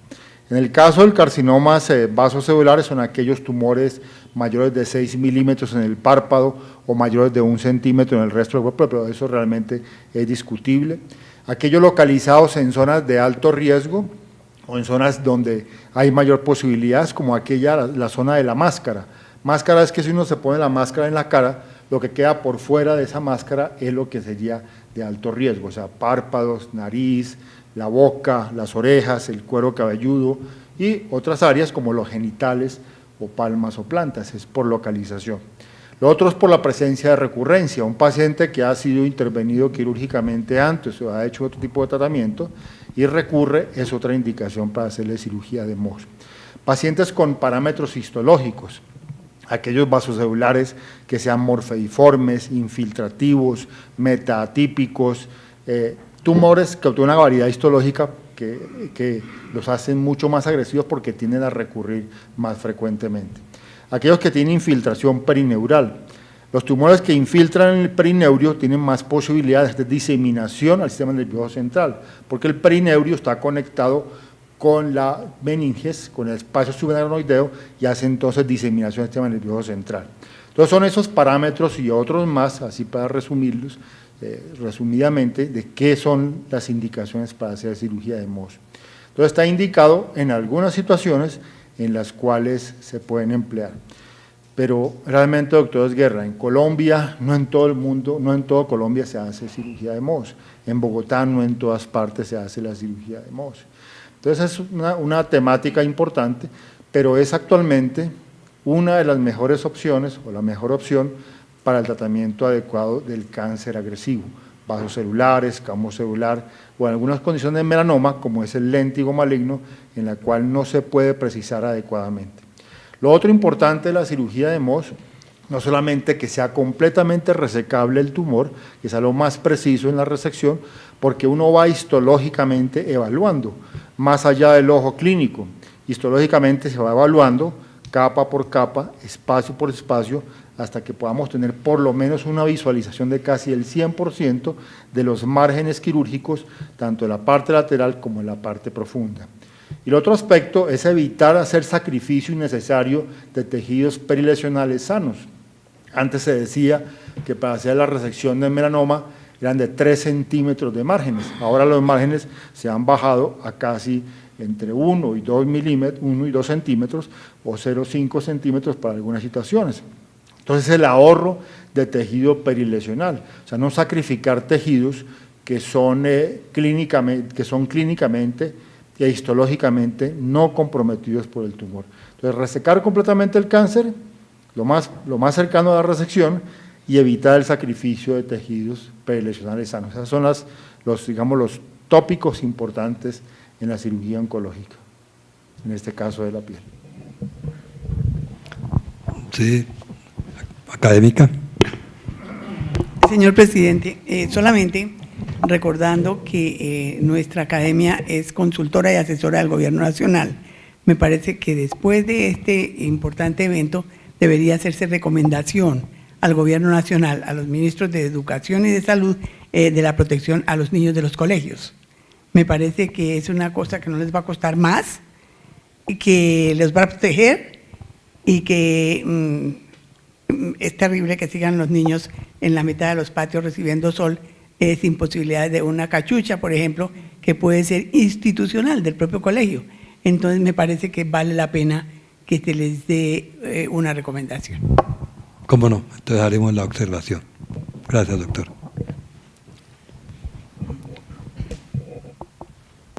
Yo soy neurocirujano, estoy muy lejos de su especialidad, pero la historia de la dermatología me ha sido a mí siempre fascinante. Cuando yo estudié medicina en la Nacional, se hablaba mucho de la patología externa, ¿no? Era la dermatología. Pero hay algo que a mí siempre me ha llamado la atención. Me enseñaron a mí que el tumor de Kaposi era un tumor que aparecía y que se trataba, se resecaba, todo eso. Pero ¿cuál será mi sorpresa? Que 40 años después apareció como casi un paradigma del SIDA. Entonces, ¿qué pasó en esos 40 años? ¿Hubo SIDA o no hubo SIDA? ¿Por qué le pusieron el tumor de Kaposi en ese tiempo? ¿Era de SIDA o no era de SIDA? Y ahora sí es de SIDA. Entonces yo quiero preguntarles eso, un hecho histórico, a ver qué nos comentan.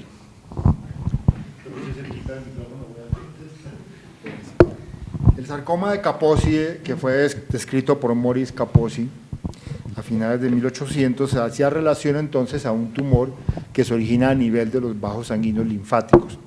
Hay 4 tipos de sarcoma de Kaposi. Uno, el sarcoma de Kaposi africano, que afecta a los niños. Otro, el sarcoma de Kaposi asociado a la inmunosupresión, ciclosporina, corticosteroides, en el caso de pacientes con trasplantes.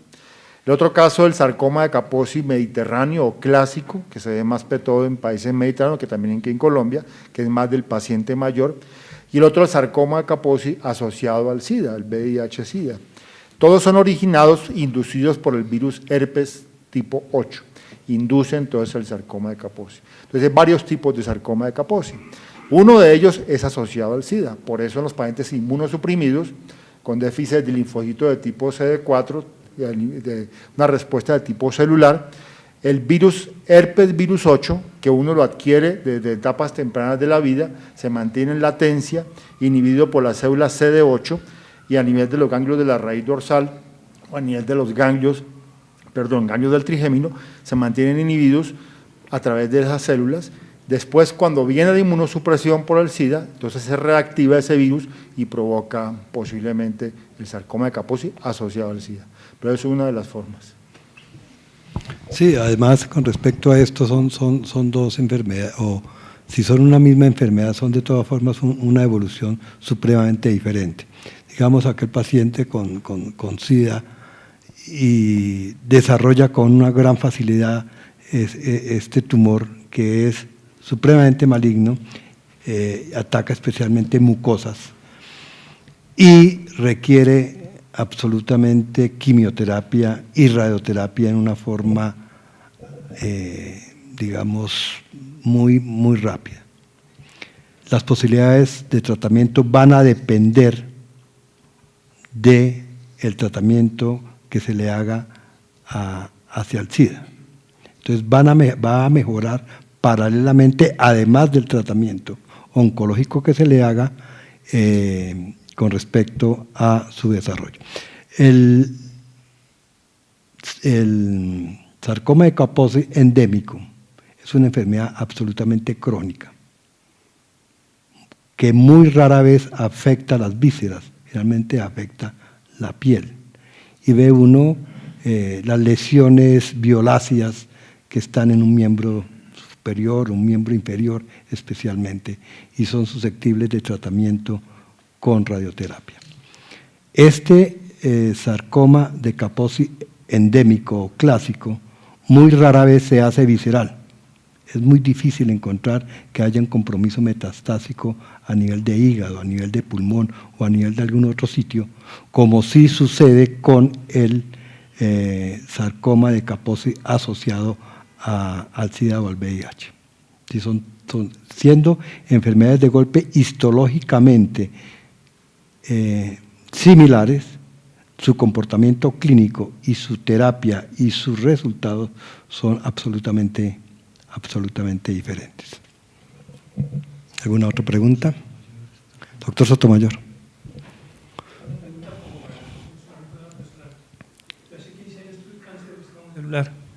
Ya hace 15 años uso sombrero.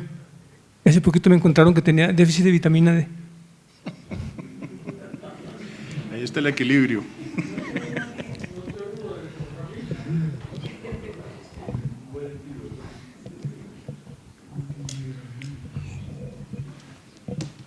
Doctor Trillo.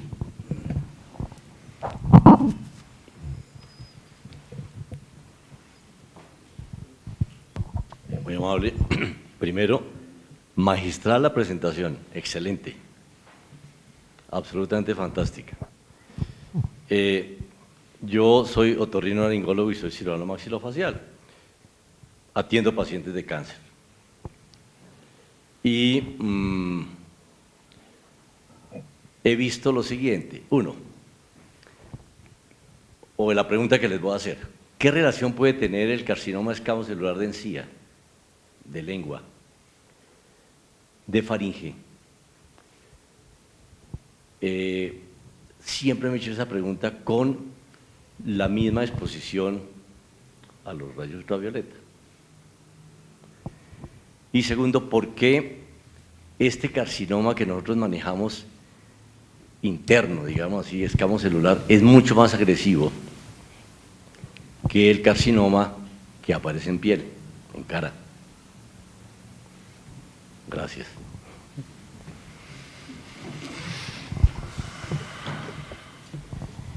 Sí, los carcinomas escamocelulares, el carcinoma escamocelular es uno de los grandes olvidados, porque muchas veces, incluso hoy hablamos de vasocelular y melanoma y fíjense, no tocamos escamocelular. Una de las cosas que tiene como característica es que uno de los factores de peor pronóstico es que no sean desarrollados por el sol. O sea, los de mucosas o incluso los de úlceras, la úlcera de Majorlin, que es la úlcera crónica, tiene un peor pronóstico y eso hace referencia al tipo de mutación. Son mutaciones intrínsecas versus mutaciones inducidas extrínsecamente, y en el carcinoma escamocelular hay múltiples tipos de mutación, y las mutaciones de los carcinomas de mucosas le imprimen agresividad al tumor especial, y prácticamente que uno no los podría meter en el mismo grupo. También pasa, por ejemplo, con melanoma, cuando se desarrolla el melanoma uveal, tiene un pronóstico y unas metástasis completamente diferentes a las cutáneas. De hecho, se va directo al hígado, dice para acordarse en un melanoma desarrollado en uvea. Entonces, eso sí es una claridad, y los melanomas, especialmente de senos paranasales, los de mucosa, los de labio, tienen una agresividad especial, y especialmente los de mucosa, precisamente, y ustedes más que nadie lo manejan, la presencia de otros oncogenes como virales, como los papilomavirus, y algunos de pronto no identificados podrían desarrollarle una agresividad especial a este tipo de tumores. Pero una de las cosas más destructivas que más tememos los dermatólogos es la llamada en el pasado granuloma letal de la línea media, que entre ellos incluye el carcinoma escamocelular de las mucosas, los linfomas anteriormente llamados angiocéntricos o natural killer, y obviamente enfermedades como la Wegener y demás. Entonces, eso depende del tipo de mutación, y el sol mutando genera una mutación con menos agresividad en los tumores. Los carcinomas escamocelulares que se desarrollan en queratosis actínicas, una queratosis actínica tiene un riesgo de transformación a escamo del 10%, de involución del 10%, y de estar estable un 80%. Pero si un paciente tiene múltiples queratosis actínicas, pues por eso es que decimos hay que protegerlo, porque ese factor de riesgo aumenta a que se desarrolle. Pero si se desarrolla un tumor en una queratosis actínica, también se ha visto que el pronóstico es mejor que el que se podría dar por otro tipo de desarrollo intrínseco. Sí, otra cosa es que es muy diferente el cáncer de piel al cáncer de cabeza y cuello. Generalmente los cánceres de cabeza y cuello son escamocelulares. Esto por el tipo de epitelio que protege o recubre las mucosas, por ejemplo, las mucosas orales, las mucosas de senos paranasales, en fin, generalmente carcinoma los carcinomas de cabeza y cuello, generalmente un 90-95%, si no es más, son escamocelulares, por el tipo de tejido en el cual se origina.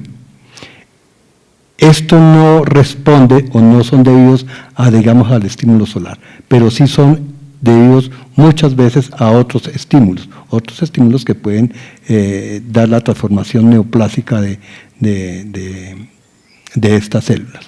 Por ejemplo, el cigarrillo, por ejemplo, es muy frecuente, no solamente que el cigarrillo produzca cáncer a nivel de pulmón, sino también a nivel de cabeza y cuello. También encontramos, por ejemplo, el carcinoma escamocelular de cáncer de cuello uterino, que es un epitelio escamoso, que debido a múltiples factores, entre eso promiscuidad sexual se dice, o bueno, múltiples factores, entonces puede desarrollar el cáncer de cuello uterino, cuya malignidad y cuya agresividad en nada se parecen con el cáncer escamocelular de piel. El cáncer de escamocelular de piel, si bien en momentos uno encuentra en la población campesina o qué sé yo, grandes cánceres escamocelulares, pero también es un cáncer de un crecimiento lento, mientras que aquellos cánceres que se originan en las mucosas cofaringias o de cabeza y cuello, también a nivel de cáncer de cuello uterino, también a nivel anal, donde también hay un epitelio escamoso, entonces tienen un comportamiento clínico supremamente diferente. Es más, y su respuesta a los tratamientos es muy diferente. El carcinoma escamocelular de piel responde relativamente poco a la quimioterapia. Hasta ahora están empezando a aparecer algunos medicamentos que se utilizan en este tipo de cáncer. Mientras que los cánceres escamocelulares de cabeza y cuello uterino, canal anal, que serían los sitios más frecuentes, sí responden muy bien a tratamientos quimioterápicos con base en cisplatino y qué sé yo, la misma radioterapia, en fin. Entonces son tumores que tienen la misma denominación histológica por las características del tejido escamoso que bien se tiene en piel o en aquellas mucosas protegidas por este tipo de tejido, tienen un comportamiento y de golpe una génesis un tanto diferente. ¿Alguna otra cosa? Uy, ya. Eso posiblemente soy el último que interviene. Esto va tanto para ustedes como junta directiva como para el coordinador de esta sesión de un altísimo interés. Lo digo como editor de temas médicos.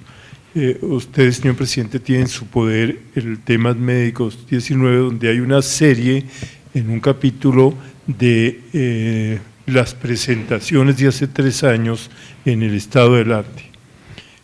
Me refiero a que es de una riqueza inmensa hacia las publicaciones de la academia, pero a condición de que se trabajen y se complementen con el soporte bibliográfico. Y yo pediría al coordinador de cada una de estas sesiones recolectar todos estos datos. Todo esto que estamos hablando queda grabado y habría que recolectarlo para dejarlo como un elemento importante científico, y para lo que dijo la doctora María Teresa, también como una base para demostrarle a los entes oficiales la importancia en muchos aspectos de estos temas y de otros que vendrán en este mismo sentido de estado del arte. Que no se vaya a perder esta riqueza, pero hay que complementarla, hay que escribirla y hay que soportarla. Doctor Faisal, yo le pediría encarecidamente que se encargue de complementar esto y estar seguro que quede escrito con las imágenes, con toda la riqueza que se pueda hacer para que queden como publicaciones permanentes de la academia. Mil gracias, señor presidente. Bien, yo creo que hemos hecho una actualización, o el doctor Faisal, doctor González y doctor Peñaranda nos han hecho una actualización muy importante en piel. En verdad que sí, porque de la piel, o mucho, o por mi parte, por ejemplo, cuando escuchaba las clases del doctor Gutiérrez en el Hospital de San Juan de Dios, uno veía que la piel prácticamente era lo que el dermatólogo veía, y qué sé yo, y una imaginación para hacer unas descripciones maravillosas.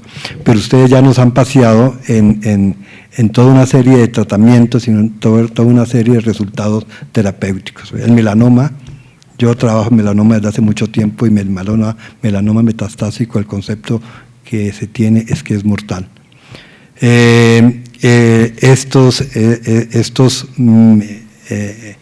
aparatos en donde se empieza ya casi a ver la histología de la enfermedad dermatológica, incluso tumoral, entonces lo lleva a uno a que realmente sí los avances y la actualización que ustedes nos han hecho ha sido muy acertada y muy adecuada, y verdad que muy enriquecedora para todos nosotros. Bien, doctor Faisal, muchas gracias. Doctor González, muchas gracias. Doctor Peñaranda, muchas gracias. Y muy bien. A todos ustedes, muchas gracias.